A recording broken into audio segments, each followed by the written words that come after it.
Assalamualaikum warahmatullahi wabarakatuh. Baiklah, pada kesempatan kali ini kita akan membahas ujian akhir semester untuk mata kuliah pengetahuan energi tahun ajaran 2023-2024. Untuk soal pertama dapat dilihat pada slide. Berdasarkan soal, dapat kita ketahui bahwa silinder berlubang memiliki jari dari dalam sebesar 2,5 inch atau sama dengan 0,20833 foot dan jari-jari luarnya sebesar 3 inch atau sama dengan 0,25 foot. Berdasarkan soal juga dapat kita ketahui persamaan konduktivitas thermalnya yaitu sebesar 0,05 tambah 0,008 T British Thermal Unit per hour foot Fahrenheit. Berdasarkan soal juga dapat kita ketahui terdapat suhu permukaan dalamnya sebesar 482 Fahrenheit dan suhu permukaan luarnya sebesar 86 Fahrenheit. Pertanyaan di soal yaitu berapakah laju perpindahan panasnya atau bisa disebut sebagai Q, di mana rumus Q-nya itu 2pi kali K kali L dikali delta T dibagi ln jari-jari luar dibagi jari-jari dalam, di mana nilai L-nya itu adalah panjang silinder, di mana untuk kasus ini panjang silindernya itu besar 1 foot. Next. Berdasarkan di soal tadi, terdapat persamaan konduktivitas thermal dan suhunya. Jadi, suhu permukaan dalam dan luar tadi kita substitusikan ke persamaan konduktivitas thermalnya. Didapatkanlah nilai K-nya ada 0,4356 dan 0,1188. Karena terdapat dua nilai K ini, kita rata-ratakan nilai K-nya, sehingga didapatkanlah nilai sebesar 0,2772 British Thermal Unit per hour foot Fahrenheit. Setelah didapatkan nilai K, artinya kita bisa memasukkan nilai-nilai tersebut ke dalam nilai Q, rumus Q tadi. Jadi didapatkanlah laju perpindahan panasnya itu sebesar 3.781,47 British Thermal Unit per hour foot Fahrenheit.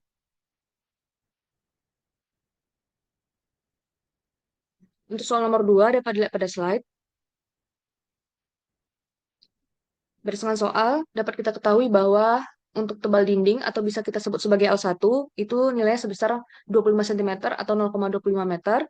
Untuk nilai T1-nya itu sebesar 1300 Kelvin, T2-nya 300 Kelvin.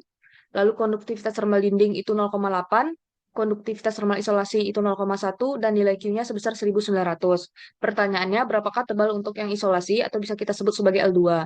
Di mana untuk menghitung laju perpindahan panas konduksi itu rumusnya Q sama dengan delta T dibagi R total, di mana untuk R itu nilainya sebesar L dibagi K.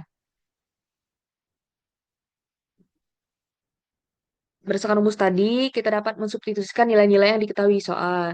Di mana delta T itu T1 kurang T2. Di soal dapat kita ketahui bahwa nilai T1-nya tadi 1300 dan T2-nya 300. Untuk L1 juga dapat diketahui di soal yaitu 0,25 dan nilai K1K2 pun juga diketahui di soal. Sehingga di sini kita dapat mendapatkan nilai L2 di mana L2 ini yaitu ketebalan minimum bahan isolasi yang diperlukan yaitu sebesar 0,0214 meter atau sebesar 2,14 cm.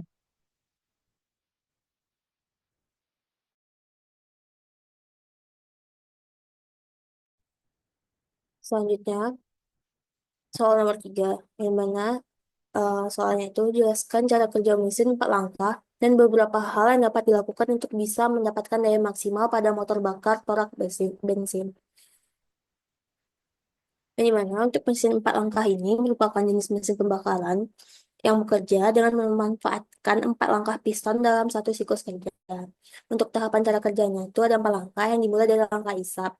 Untuk langkah hisap ini, piston bergerak dari titik mati atas ke titik mati bawah, yang dilanjutkan dengan klep masuk terbuka untuk memasukkan campuran bahan bakar dan udara ke dalam ruang bakar, yang dilanjutkan dengan langkah kompresi. Untuk langkah kompresi ini dilakukan piston bergerak kembali dari TMB ke TMA. Dan selanjutnya klep masuk dan keluar tertutup sehingga campuran bahan bakar dan udara terkompresi di dalam ruang bakar. Selanjutnya ada langkah kerja yang dimulai dengan campuran bahan bakar dan udara yang telah terkompresi dinyalakan oleh percikan api dari busi. Pembakaran ini menghasilkan tekanan yang mendorong piston dari TMA ke TMB, yang memberikan tenaga ke mesin. Selanjutnya langkah buang. Untuk langkah buang ini, piston bergerak dari TMB ke TMA. Klep buang terbuka memungkinkan gas sisa pembakaran keluar dari ruang bakar ke knalpot. Selanjutnya, cara mendapatkan daya maksimal. Pertama, gunakan bahan bakar oktan tinggi sesuai spesifikasi mesin. Selanjutnya, atur waktu pengapian menggunakan ECU yang optimal. Selanjutnya, tingkatkan sistem intake dan exhaust untuk efisiensi aliran udara. Selanjutnya, lakukan pemeliharaan rutin busi, filter udara, injektor. Selanjutnya, gunakan komponen aftermarket seperti ECU programmable dan knalpot performa. Selanjutnya, tingkatkan rasio kompresi sesuai kebutuhan mesin dan dilanjutkan dengan gunakan pelumas berkualitas tinggi untuk mengurangi gesekan. Selanjutnya, jelaskan hubungan perubahan kecepatan fluida kerja pada sudut turbin terhadap daya turbin yang dihasilkan. Untuk prinsip dasar turbin, daya turbin ini berasal dari energi kinetik dan potensial fluida kerja yang diubah menjadi energi kinetik mekanik melalui sudut turbin.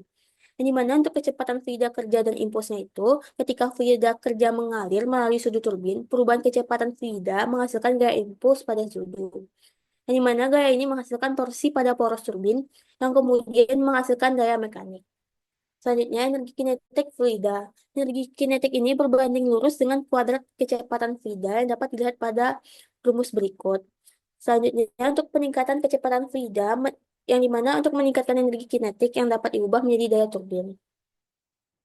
Selanjutnya, efisiensi transfer energi, perubahan kecepatan fluida yang optimal pada sudut turbin, memastikan transfer energi maksimal. Jika kecepatan fluida terlalu rendah, energi kinetik yang tersedia untuk menghasilkan daya juga rendah. Jika kecepatan fluida terlalu tinggi, potensi kerugian meningkat, sehingga dapat mengurangi efisiensi daya. Untuk daya turbin ini, energi kinetik berbanding lurus dengan kuadrat kecepatan fluida yang dapat dilihat pada rumus berikut. Selanjutnya untuk kesimpulan dari hubungan kecepatan fluida kerja dengan daya turbin, yang dimana untuk energi kinetik fluida. Untuk kecepatan fluida yang tinggi, meningkatkan energi kinetik, menghasilkan lebih banyak daya jika energi ini ditransfer efisien ke sudut turbin. Untuk perubahan momentum ini, perubahan kecepatan fluida yang besar atau arah pada sudut menentukan gaya impuls dan torsi yang mempengaruhi daya turbin. Untuk efisiensi yang optimal ini, kecepatan fluida harus optimal, terlalu rendah mengurangi daya, terlalu tinggi meningkatkan kerugian energi. Baiklah, sekian pembahasan ujian akhir semester pengetahuan energi tahun 2023 dan 2024. Wassalamualaikum warahmatullahi wabarakatuh.